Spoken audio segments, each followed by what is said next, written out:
నమస్తే, welcome to our channel. నేను మీ Anil. So ఆంధ్రప్రదేశ్లో ఇటీవల జరిగినటువంటి Gade Saikrishna lockup death total entire police వ్యవస్థనే కుదిపేస్తున్నటువంటి అంశం అని చెప్పుకోవాలి.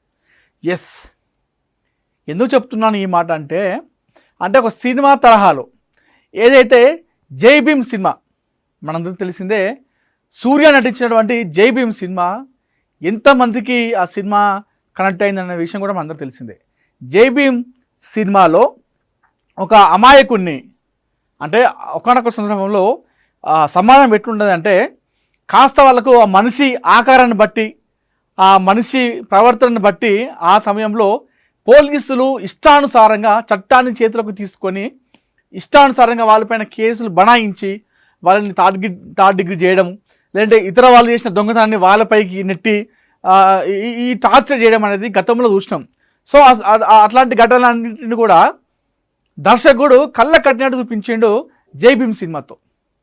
ఇది మామూలుగా సినిమాల్లో ఒకప్పుడు జరిగేది, ఎందుకంటే ఆ సమయంలో ఇంత నాగరికత లేదు. దాంతో పాటుగా టెక్నాలజీ ఏదైతుందో ఇప్పుడు టెక్నాలజీ లేదు.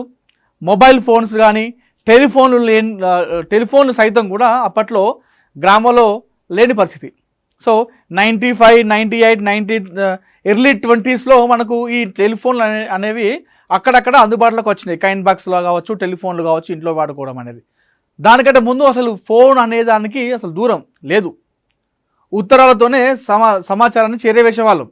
అలాంటి రోజులలో పోలీసులు చట్టాన్ని ఏ విధంగా చేతిలోకి తీసుకొని ఏ విధంగా అమాయకులను ఇబ్బంది పెట్టడం, లేదంటే వాళ్ళపైన ఒక ఒత్తిడి ఉంటే ఆ కేసు సాల్వ్ కాకపోతే పై వాళ్ళ నుండి ఒత్తిడి భరించలేక ఆ కేసును వేరే వాళ్ళ మీద అంటే అమాయకుల పైన, బలహీనుల పైన ఆ కేసులు బనాయించి ఆ కేసును క్లోజ్ చేయడం, ఇవన్నీ జరిగినాయి. సో జై భీమ్ సినిమాలో మనం చూసినాం. అయితే అలాంటి తరహాలోనే సేమ్ జై భీమ్ సినిమా లాంటి తరహాలోనే ఆంధ్రప్రదేశ్లో ఇటీవల జరిగినటువంటి లాకప్ డెత్ సాయి కృష్ణది ఆ సినిమాను తలపించింది.